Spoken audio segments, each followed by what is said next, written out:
Hello everyone, welcome to our YouTube channel free UPSC preparation. हम cover कर रहे हैं मोहित भट्टाचार्य की book New Horizons of Public Administration को। इसका जो चैप्टर नंबर 8 है, planning, organisation and structural concept, उसको आज कंटिन्यू करते हैं और इस चैप्टर का ये लास्ट टॉपिक रहेगा, लास्ट वीडियो रहेगा। इसके बाद हम चैप्टर नंबर 9 पे बात करेंगे। ओके, तो इसमें कुछ टॉपिक हैं जो हम डिस्कस करने वाले हैं। उनमें से एक आपका ग्रेकिनास थ्योरी है। इस पे हम सेपरेट वीडियो बनाएंगे बिकॉज ये काफी इंपॉर्टेंट है और इसके अंदर अगर हम डिस्कस करेंगे तो इसकी लेंथ काफी ज्यादा हो जाएगी।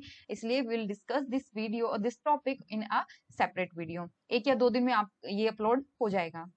फिर नेक्स्ट टॉपिक है इसमें दिया हुआ लाइन एंड स्टाफ। ये हमने इग्नू वाला जब किया था तो बहुत अच्छे से कवर कर लिया था। बस आप एक बार इसको रिवाइज कर लीजिए, लाइन एंड स्टाफ एजेंसी को।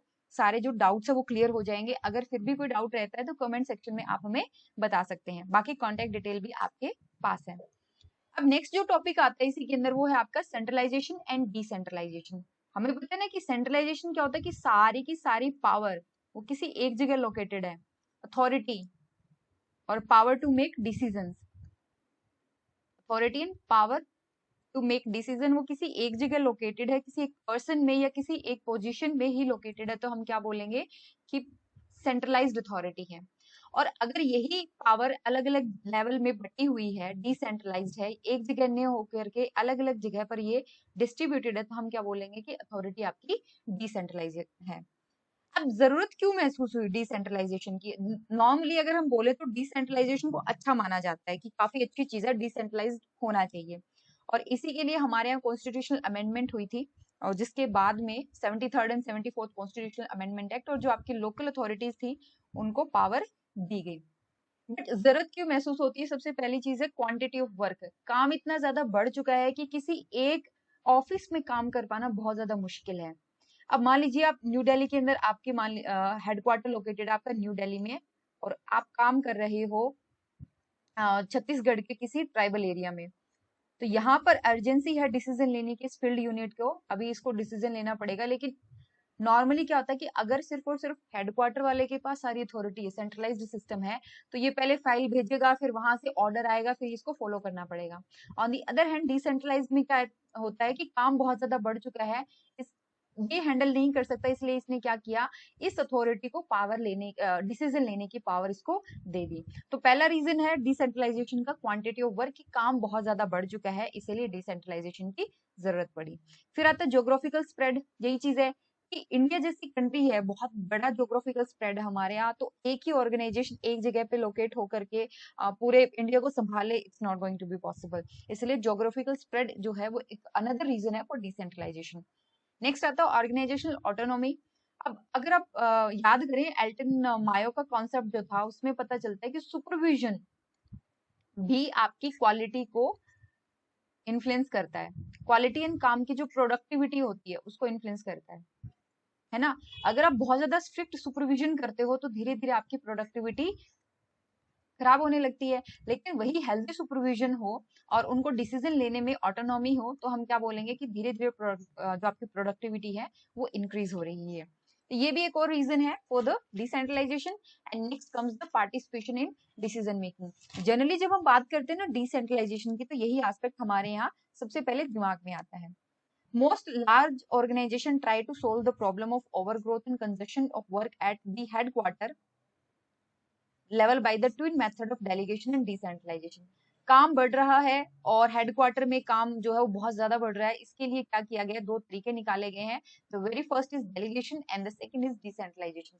Now what is delegation? Very simple, delegate करना। काम मेरा है, अथॉरिटी मेरी है, करना मुझे है, मेरी रिस्पॉन्सिबिलिटी है, बट मैंने क्या किया, किसी और पर्सन को वो काम जो है डेलीगेट कर दिया। Okay, I am the ultimate authority who is going to be responsible for that particular task, but मैंने क्या किया, अपने काम को डेलीगेट कर दिया टू माई सबॉर्डिनेट। तो इसका मतलब यही होता है interesting part of one's work to another. And delegation ये इंपॉर्टेंट है बिकॉज इससे क्या होता है कि जो सबॉर्डिनेट होते हैं उनमें स्किल बढ़ती है, उनमें कॉन्फिडेंस आता है, तो ये बहुत ज्यादा जरूरी भी है। एंड ये चीज हम पढ़ते हैं डेलीगेशन और डेलीगेटेड लेजिस्लेशन, जब हमने एडमिनिस्ट्रेटिव लॉ पढ़ा था तब हमने देखा था। और ये कहा जाता है कि आज के दिन काम इतना ज्यादा डाइवर्स हो चुका है कि डेलीगेशन के बिना आप अपना काम अच्छे से नहीं कर पाओगे। इसके लिए कुछ जरूरी चीजें हैं, जैसे जो सबॉर्डिनेट हैं जिनको आपने काम सौंपा था, who are asked to do work delegated to them, gain experience through this method and delegation properly काम करे, ये चीज डिपेंड करती है,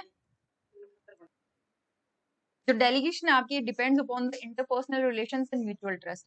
यानी जो पर्सन डेलीगेट कर रहा है अपनी अथॉरिटी को, उसको भी भरोसा होना चाहिए अपने सबॉर्डिनेट पे, और जो सबॉर्डिनेट काम कर रहा है उसको भी भरोसा होना चाहिए। तो interpersonal relations and mutual trust से ही आपकी डेलीगेशन की जो एफिशिएंसी या इफेक्टिवनेस है उसका पता चलता है। नेक्स्ट हम बात करेंगे डिसेंट्रलाइजेशन के बारे में।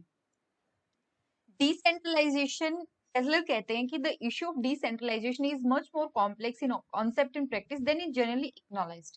हम जनरली इस चीज को ना ज्यादा सीरियसली लेते नहीं है, बट ये जो इशू है ये काफी कॉम्प्लेक्स है। इसको समझना दो तरीके से हम समझते हैं। हम जनरली जो आप डिसेंट्रलाइजेशन का कॉन्सेप्ट पढ़ते हो ना, वो पढ़ते हो पॉलिटिकल सेंस में, लेकिन हमें पढ़ना है ये एडमिनिस्ट्रेटिव सेंस में। इसको फर्क समझिए आप। यानी हम पढ़ रहे हैं इसको ऑर्गेनाइजेशनल थ्योरी में। तो ऑर्गेनाइजेशनल थ्योरी क्या कहती है? In organization theory, decentralization has been conceived basically as an aspect of intra-organizational differentiation within organization and different type के जो organizations होते हैं उनके differentiation को लेकर के ये यहाँ पे decentralization का use होता है। Complex large-scale organization meeting a dynamic task environment seeks to adapt itself through segmentation and arrangement in self-sufficient cluster, each having its own domain। जितना बड़ा ऑर्गेनाइजेशन होता है, मान लीजिए होम मिनिस्ट्री है आपकी, काफी बड़ी ऑर्गेनाइजेशन है।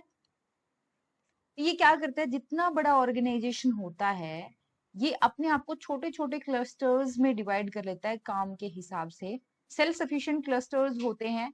ये क्या करता है, सेगमेंटेशन करता है, अरेंजमेंट करता है ताकि ये मिल करके एक पूरा कंप्लीट ऑर्गेनाइजेशन बनाए। ये होता है decentralisation in terms of or in the context of public administration।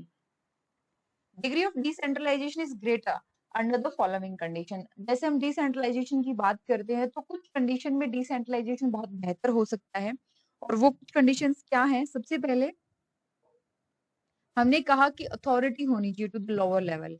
ये आपका ऑर्गेनाइजेशनल स्ट्रक्चर, तो आपका जो लोअर लेवल है उसके ऊपर उनके पास अथॉरिटी होनी चाहिए, ये चीज हमने डिस्कस की। But greater number of decisions are made at lower level of management. ये चीज आपने ध्यान रखनी है कि इस लेवल पे ज्यादा से ज्यादा फैसले लिए जा रहे हैं।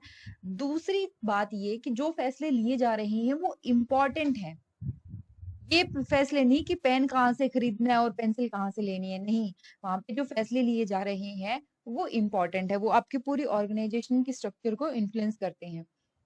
Then various organizational functions are more influenced by decision made at lower levels। ये चीज मैंने आपको अभी बताई कि लोअर लेवल पे जनरली क्या होता है कि हायर लेवल पे लिए गए डिसीजंस आपके पूरी ऑर्गेनाइजेशन के फंक्शन को इन्फ्लुएंस करते हैं, but in this condition lower level पे लिए गए डिसीजन जो है वो आपकी जो पूरी ऑर्गेनाइजेशनल फंक्शंस हैं उनके ऊपर इम्पैक्ट डालते हैं।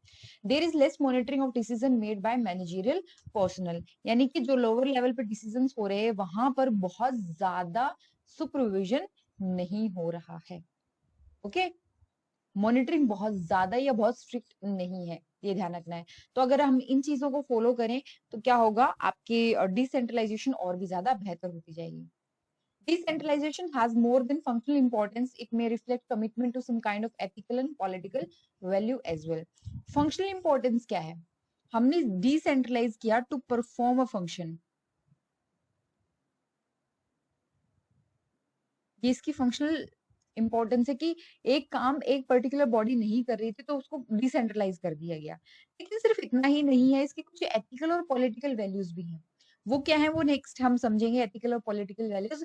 बट डिसेंट्रलाइजेशन के लिए 4 अप्रोच दी गई हैं। सबसे पहली अप्रोच आपकी डॉक्ट्रिनल अप्रोच, जैसे महात्मा गांधी कहते हैं, जो विलेज पंचायत को स्टैब्लिश करने की बात होती है, वो क्या है, एक रोमांटिक आइडियलाइजेशन है कि ये अपने आप में एंड है। आपने डिसेंट्रलाइजेशन अचीव कर लिया तो बहुत बड़ी बात है, ये अपने आप में एंड है, अपने आप में ही एक डेस्टिनेशन है। ये आपकी फर्स्ट अप्रोच है। सेकंड पॉलिटिकल अप्रोच, ये क्या मानते हैं, पॉलिटिकल में क्या होता है कि आपने आपके हेडक्वार्टर यहाँ पे है, अब आपने क्या किया, फील्ड एजेंसीज बना ली ढेर सारी।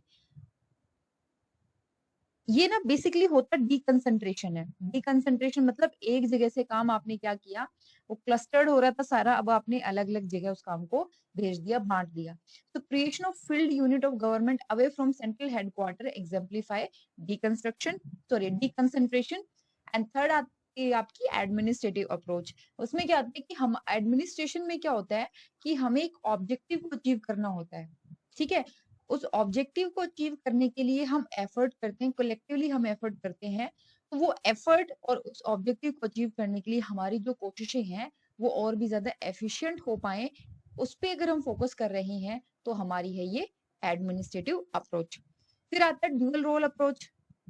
वो ये है कि एडमिनिस्ट्रेशन का काम होता है फंक्शन परफॉर्म करना, बट मेनली हम लीगेसी कैरी करते हैं ब्रिटिशर्स की। अगर आप इंडिया के कॉन्टेक्स्ट में देखो तो उसका एक काम ये है ब्रिटिशर्स, आपकी जो ब्यूरोक्रेसी है उसका, कि वो स्टेबिलिटी मेंटेन करे, या मैं कहूँ स्टेटस को मेंटेन करे।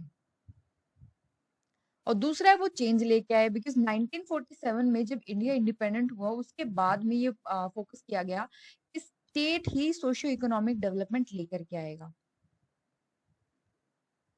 और उसके लिए क्या किया गया, आपके एडमिनिस्ट्रेशन को सोशल चेंज का या इकोनॉमिक चेंज का एजेंट माना गया, डेवलपमेंट का एजेंट माना गया। तो ये आपकी कुछ अप्रोच थी। ये याद रखना है कि जब डिसेंट्रलाइजेशन पॉलिटिकल साइंस में आता है तो उसका अलग मीनिंग होता है, अलग तरीका फॉलो किया जाता है। और जब हम बात करते हैं एडमिनिस्ट्रेशन के कॉन्टेक्स्ट में तो इसका थोड़ा सा स्लाइटली जो है वो मीनिंग अलग हो जाता है। So organization theory and political science, which did not meet very often in the past, have now almost come together in explicating the concept of decentralization. जैसे अभी हमने बात की ना कि दो अलग अलग फील्ड उसको एक्सप्लेन कर रहे हैं, तो ये एक ऐसा पॉइंट बना जो मतलब मीटिंग पॉइंट बना between political science and organization theory. Political science में डिसेंट्रलाइजेशन का मीनिंग क्या होता है, it reappears as a means to achievement of more participatory democracy that goes beyond traditional electoral method of intermittent representation. ये याद रखिएगा आप कि जब हम इसको पॉलिटिकल साइंस में यूज करते हैं, it is like achieving more participative democracy. But organisation में क्या होता है, what we want to achieve via organization is individual employees health, whereas the value being maximized via political science is redistributive politics as a means to community and citizen oriented political health।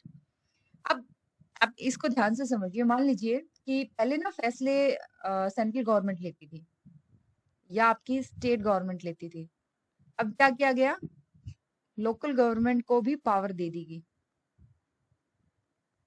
ठीक है। तो ये किसके context में use हो रहा है, इसको बोलते हैं रिडिस्ट्रीब्यूटिव जो पॉलिटिक्स। दूसरा सिटीजन ओरिएंटेड पॉलिटिकल हेल्थ और कम्युनिटी हेल्थ, ये कम्युनिटी के कॉन्टेक्स्ट में बात हो रही है यहाँ पे। बट जब हम बात करते हैं ना ऑर्गेनाइजेशनल थ्योरी की, तो उसमें क्या मतलब होता है कि जितना आपका ऑर्गेनाइजेशन का लोअर लेवल होगा उसके ऊपर उनके पास ज्यादा डिसीजन मेकिंग पावर होगी और इंपॉर्टेंट डिसीजंस वो ले सकेंगे। तो it is maximising the employees health, health in the sense organisation के कॉन्टेक्स्ट में हेल्थ वो इन्होंने एक्सप्लेन की है। ओके, फिर बात करते हैं हम एट प्रेजेंट जो हमारी थिंकिंग है, कंटेम्प्रेरी जो थिंकिंग है, जो थॉट है डिसेंट्रलाइजेशन पे, उसको हम 3 एंगल से समझ सकते हैं। पहला, it is thought as a means to spiritual enrichment and growth of individual both as worker and citizen. Decentralization offer opportunity to participate in decision making.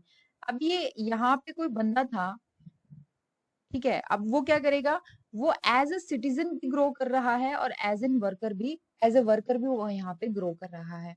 Participative decision making ये एक होगा डिसेंट्रलाइजेशन का meaning, participatory decision making.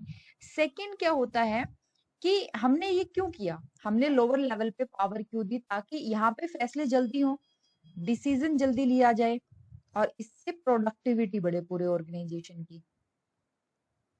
तो हमने इस पे focus किया, decentralization to improve the organizational performance.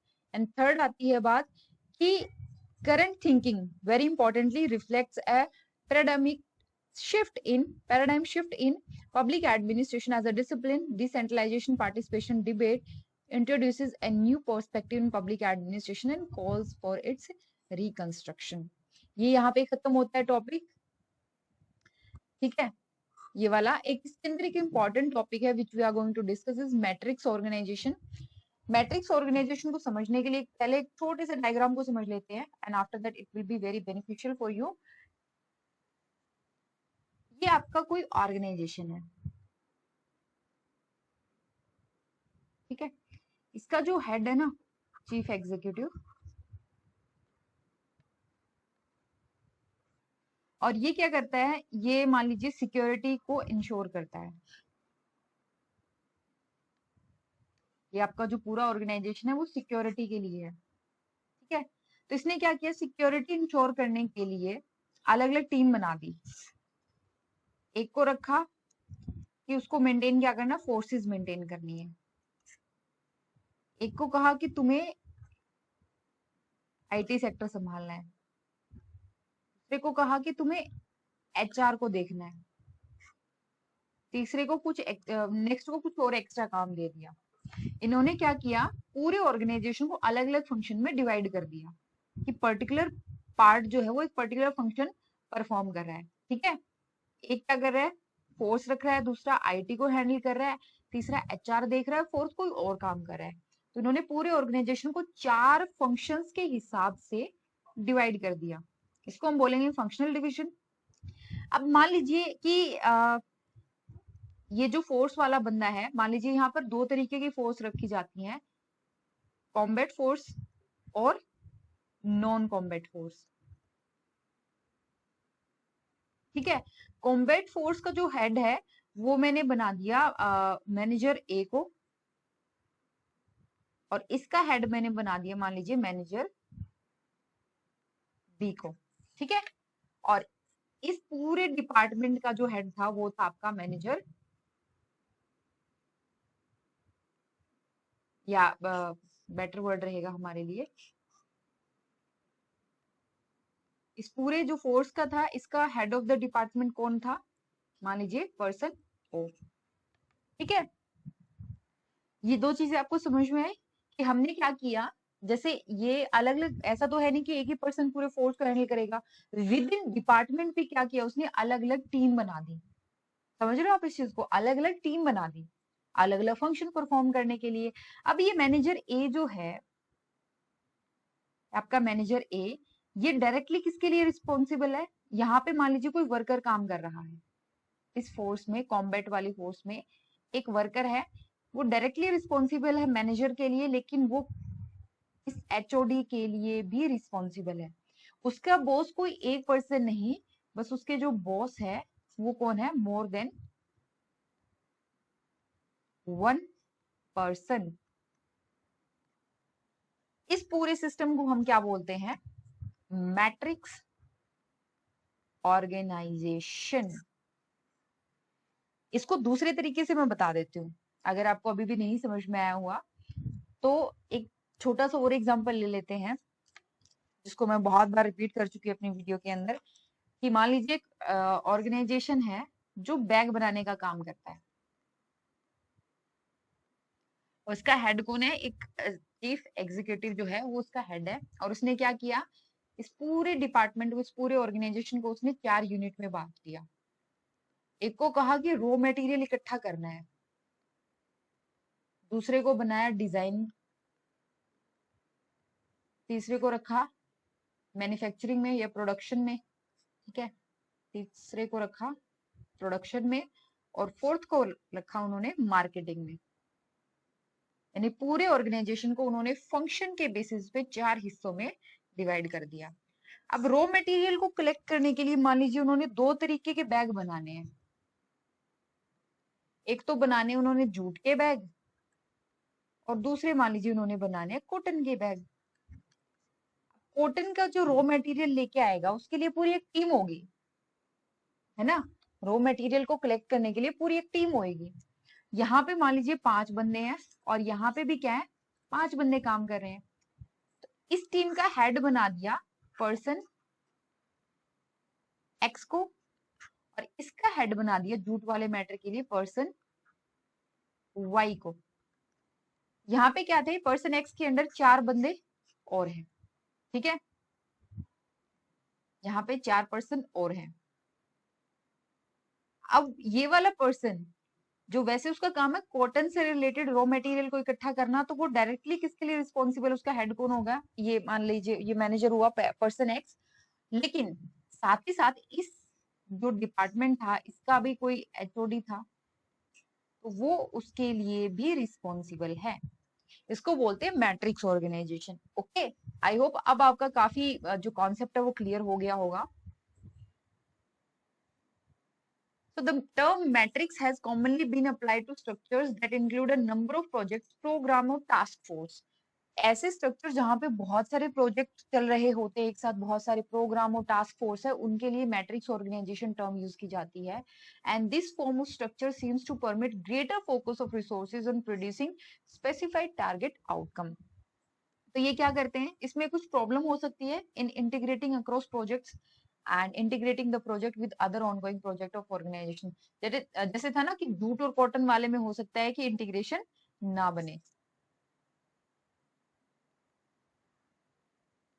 Matric और जो मैट्रिक्स ऑर्गेनाइजेशन होता है बेसिकली फंक्शनल ऑर्गेनाइजेशन और प्रोजेक्ट ऑर्गेनाइजेशन स्ट्रक्चर का मिक्स होता है। जैसे जूट और कॉटन वाला था वो अलग अलग प्रोजेक्ट को टारगेट कर रही हैं, तो वो प्रोजेक्ट ऑर्गेनाइजेशन स्ट्रक्चर है और फंक्शनल स्ट्रक्चर है।